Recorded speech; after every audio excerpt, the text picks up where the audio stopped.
Hey runners, what's up? Today I want to talk to you a little bit about thoracic mobility, or kind of the middle of your back.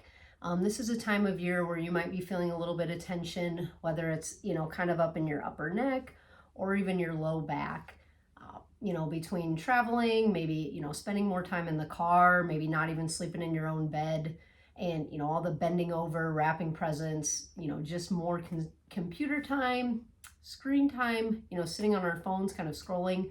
Those things can all contribute to our posture and how we feel.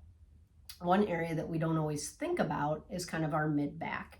So I want to spend a little bit of time showing you guys how you can address this area, because good movement, good mobility in that mid back, so your thoracic spine really starts where the bottom of your neck ends and before the top of your low back starts. So it's literally kind of the backbones where your rib cage come in and attach. So if we don't have good rotation, good mobility here, we're going to have to absorb more force, might compensate a little bit and feel it a little bit more in our neck or our low back. So if you've been having some trouble with those areas, feel like you're constantly stretching, constantly needing those things out, but aren't getting a lot of results, stay tuned. We're going to take a look at your mid back, hopefully get you feeling a little bit better. So a couple things that you're going to need to do this. You don't need a lot of things. If you don't have them, don't panic. But the first thing we're going to look at is, our extension. So how our thoracic spine is able to extend. For most of us, we probably get stuck in a little bit of that shoulders forward position, where we're kind of rounded through that mid part of our back. So easy way to assess this, or kind of get a feel for it, is you're going to find a piece of wall and just sit with your back, the small of your back, up against the wall. You might see people do this in standing as well. I like to do it in sitting because it automatically kind of flexes your lumbar or your low back and kind of takes that out of the movement. So you're going to sit there nice and comfortably. You have to move this for a minute. Then you're just going to put your arms up against the wall. You're going to slide up towards the ceiling. And I do 5 to 6 of these, just kind of get a feel for it. Probably going to feel some stretching in your shoulders and kind of in the middle of the back as you try to maintain contact with the wall as you slide up and down. You may even feel where one shoulder feels a little bit tighter than the other. Don't worry so much about that. If you do feel some tension, I'm going to show you a few things that we're going to use to address that. The other thing you can do is just continue to spend a little bit of time here. As you go through the motion, with each repetition, you'll probably find that you loosen up just a little bit. So that's thoracic extension. So taking us out of that forward shoulder position and bringing us back into some extension so that our back can move more freely. Okay, the other thing we can use to kind of assess or see where we're at in our mobility is rotation. So rotation is really what it sounds like, twisting from side to side. So running, you might feel like you're running straight forward, but in reality, most of the time when we're swinging our arms and we're landing, going from one foot to the other, our body has to be able to absorb and resist that rotation. So thoracic mobility is an important piece for that. So what I like to do for this one is, again, you're going to use your wall. You can use a ball or a foam roll, something just to, again, kind of keep your hips and your pelvis stable, because we want most of the motion to come in through that mid back. So you're going to keep the inside leg up against the wall. You're going to kind of take the ball here and put it between your knee and the wall. So you're using that up knee to keep the pressure. You don't have to squeeze it too tight, just enough to kind of keep it on the wall. Arm closest to the wall is going to go here.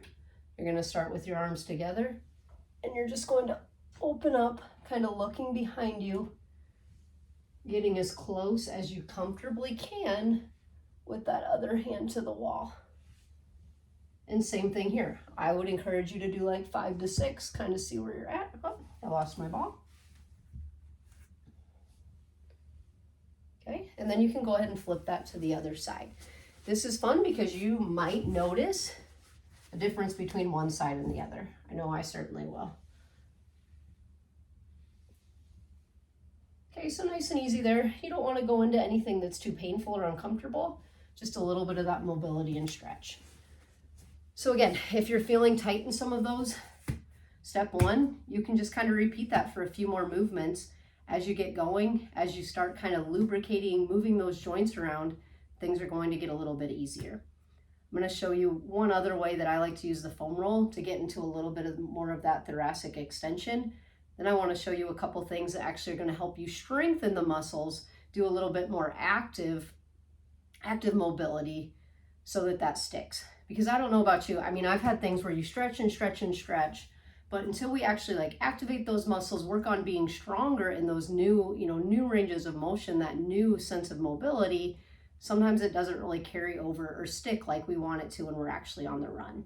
So again, we've got those wall slides to kind of get you into a little bit of that thoracic extension. And then we've got the half kneeling, kind of the open ups. That's going to get you in a little bit of that thoracic rotation. So another one you can use if you do feel like you really struggled with that extension piece is you can grab a foam roller, or even the ball you were using works fine too. And this one's great. Like if you're just watching TV with the kiddos, really all of these things are great. 5-10 minutes is really all you need to get some effective mobility if you kind of know what you want to work on and you can stay patient with it. So I have to grab my foam roller here. You're just going to kind of go arms across the chest and just kind of go up and down. You might hear some cricky crackies, but just letting yourself extend over that foam roll.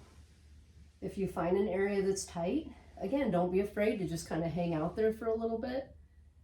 You can kind of move around, even just doing, letting your knee drop from side to side here.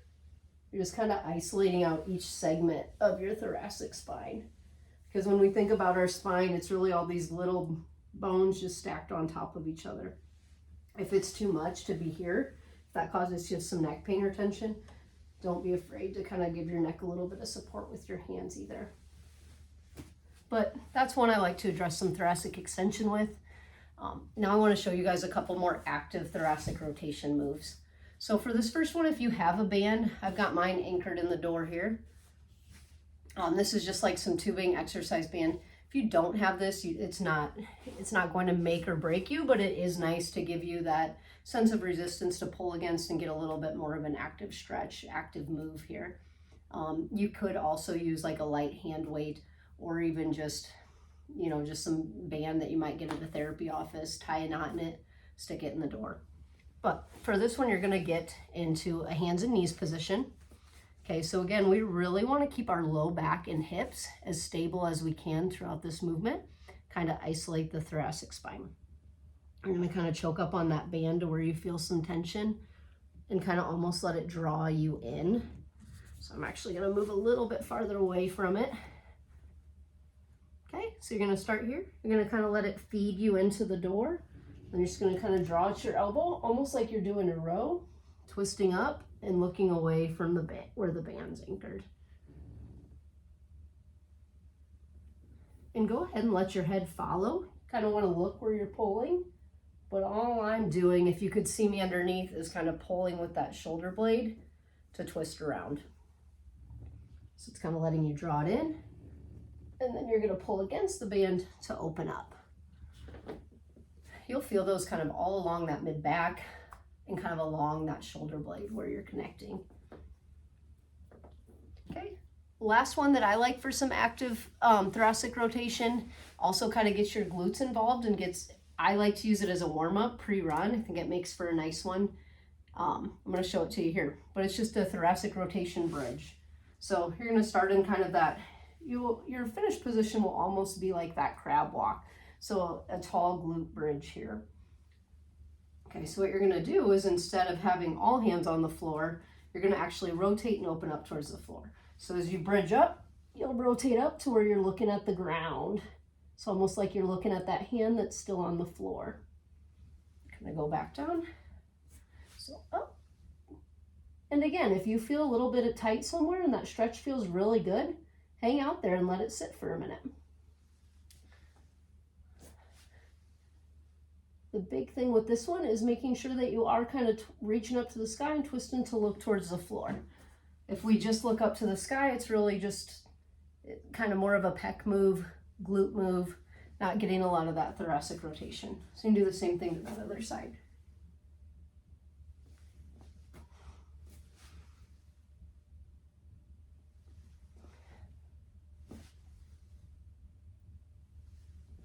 And again, I mean, even spending, doing 10 repetitions on each side, really just kind of tuning in with your body and seeing what you feel on each side of your body and kind of seeing how that feels.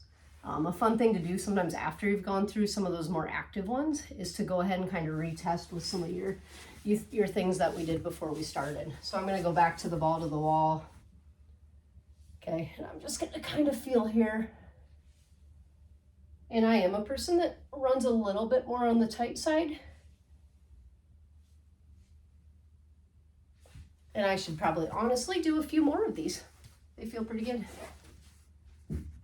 Okay, same thing here. Oh.